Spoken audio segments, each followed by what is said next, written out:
So that was a little bit, right? You guys enjoying the show so far? All right. I'll take it, you know.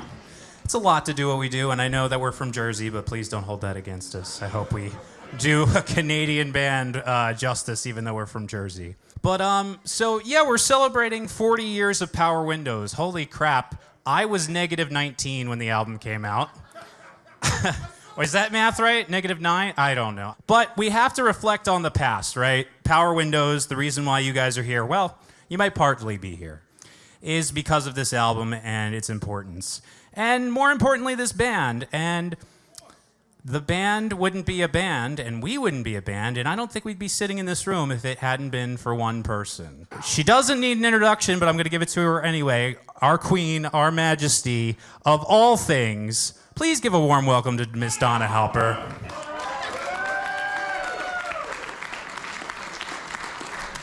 Thank you, Donna. You guys having fun? Because these guys want to know, are you enjoying yourselves? You guys are being nice. Thank you very much. No, so what do you think of the show so far? Oh, I don't know. Have you ever considered playing some Rush? I mean...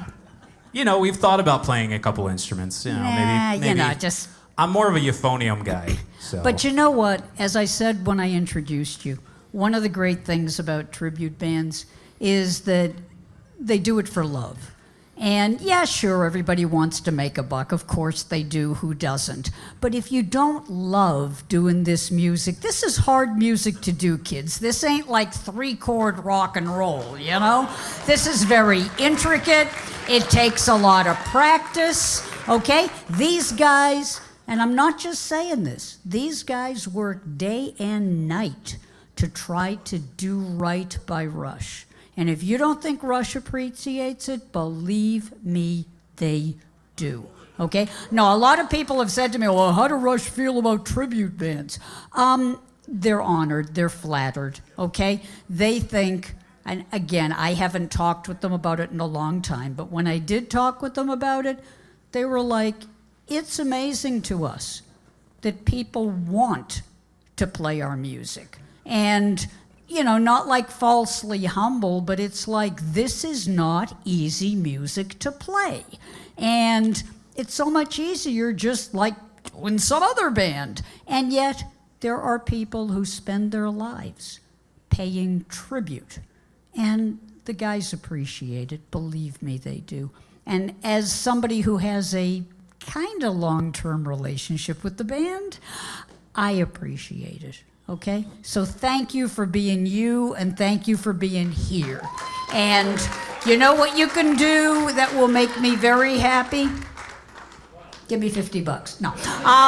That's after the show. You know what else you could do that would make me very happy? Beyond making my car payment? You could tell some friends of yours about this band.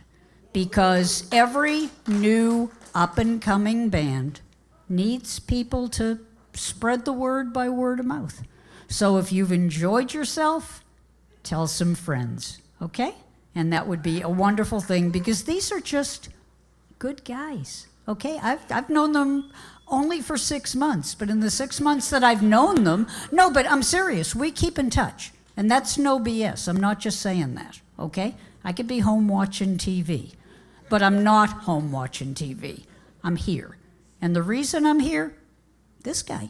Because this guy reached out to me on social media and asked me what I thought of his band. And I told him. And we kept in touch. And he kept sending me videos. And I kept watching the progress the band was making. And I just get such a kick out of it. I really do. So I'm very grateful that you guys are with me on this adventure. But I'm above all grateful that you guys are getting to see this band as they make such great progress. And it's just such a neat thing. That means a lot to us, Donna. Thank you so much. And I don't know, I think I've told you this. We're a relatively new band. We're only about 2... That's what I'm saying. We just celebrated our 2-year anniversary. Yeah, that's what I'm trying to tell you. This is our 25th show as a band. Yeah. So this is a big deal for us. Yeah. And we are so glad to share it with you all and with you, Donna. So Yep. thank you very much. There is one thing I wanted to say before we even got started. You played one of my favorite Rush songs, which is Free Will. I quote from that song all the time, and I just want to make one comment about it. One thing that Neil always felt that it was misinterpreted as like anti-religion. Nope. I'm a former chaplain, for heaven's sake. I don't read the song as anti-religion. I read the song as pro making choices about your life. I will choose free will, okay? So people are, what are you going to choose it for? You already got it. Yeah, but a lot of people don't realize they already got it. So you have free will. Make good choices about your life. Choose your health, choose your happiness, but above all, choose free will. Yeah. So it's amazing to me how obvious that is, and yet a lot of people don't realize it. So I think Neil was trying to make sure that we understand. And if the choices in your life include religion, Neil was fine with it. He knew I kept kosher. I never said a bad thing about it. Ever, not even once, okay? And for those that are atheists, he was fine with that. But that's my point. It's about respect, and it's about choice. So I'm thinking in that way, and I just wanted to share that. Thank you. No, this music is so important on so many different levels, and it's deep. It's deep stuff. Exactly. And Neil was a seeker. When I would hang out with Neil, which I did, as I'm sure you know, I would be lying to you if I said we were best pals. We were not. Okay, I was much closer with Geddy and much closer with Alex. But when I would hang out with Neil, we would have some great conversations about philosophy, about literature. He borrowed my copy of King Lear. He never gave it back. But it was a paperback. You could get it anywhere. But my point is, he cared deeply about things that mattered in life and about thinking about the things that mattered in life, okay? And he loved to read. And yeah, his lyrics are deep because they come from so many different sources. We're talking Power Windows tonight, but you could be talking any Rush album. Neil never mailed in the lyrics. Yes, some lyrics were continuations of themes that he cared about.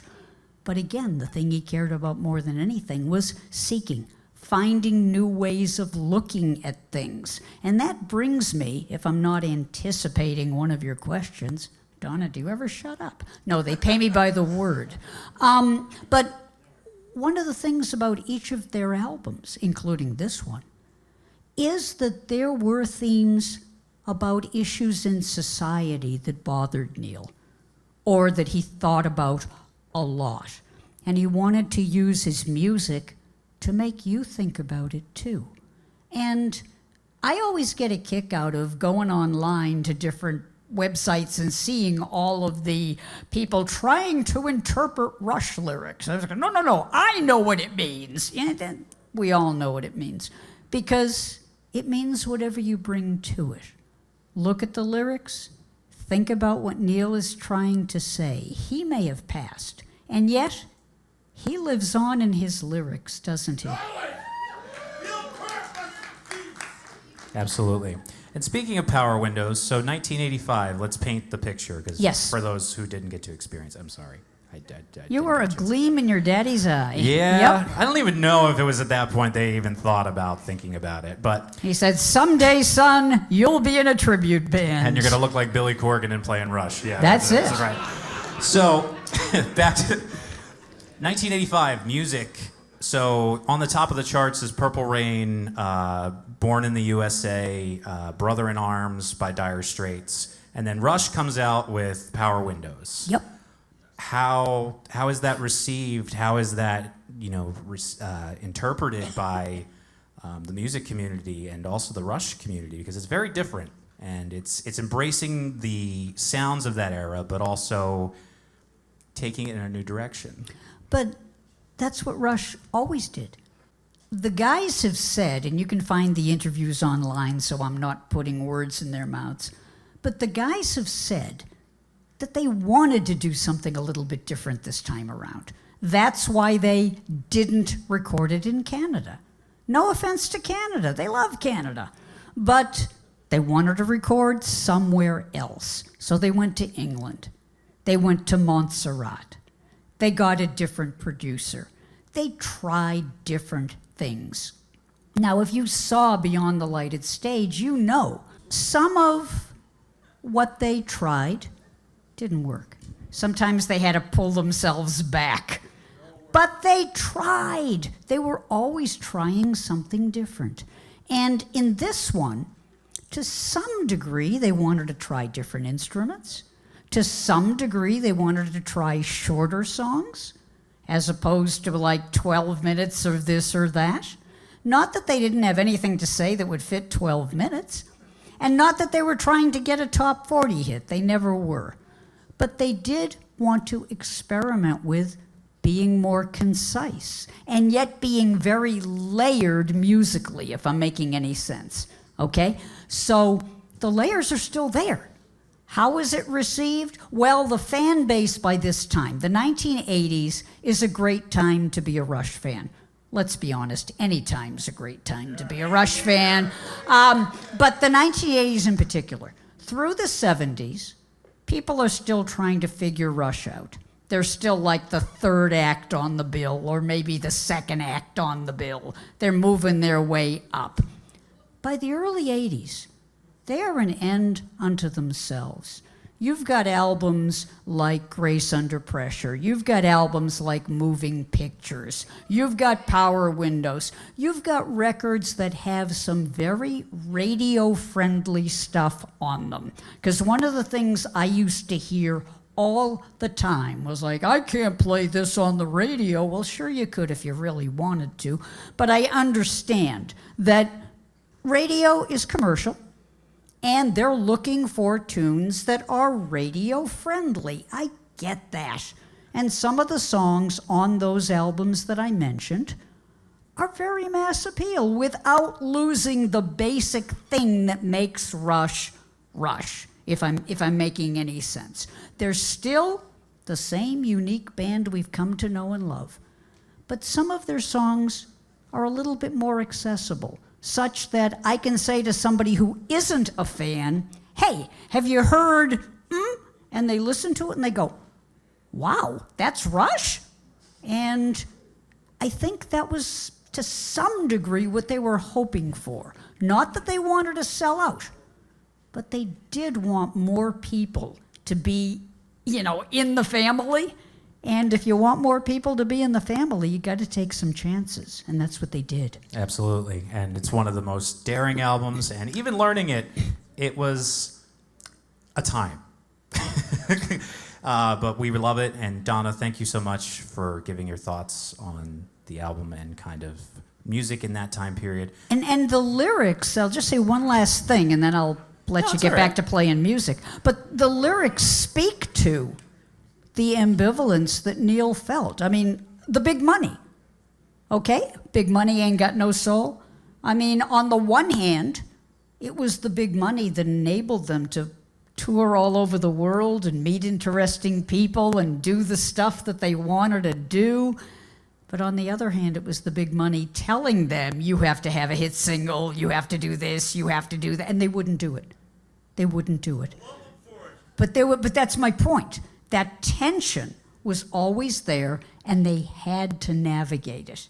And they tried to do what was best for the fans more than anything else.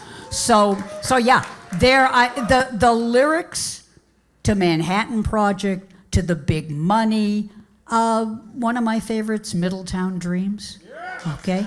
We're talking about Neil looking back at his childhood, looking at the people he met along the way, and also making social commentary. So stick around for the second half because you are in for a treat. Thank you so much, Donna. This has been wonderful. Make some noise for Donna Halper. She's amazing. Thank you so much again, and we will get started with the second half of the show in just a moment. Thank you, guys.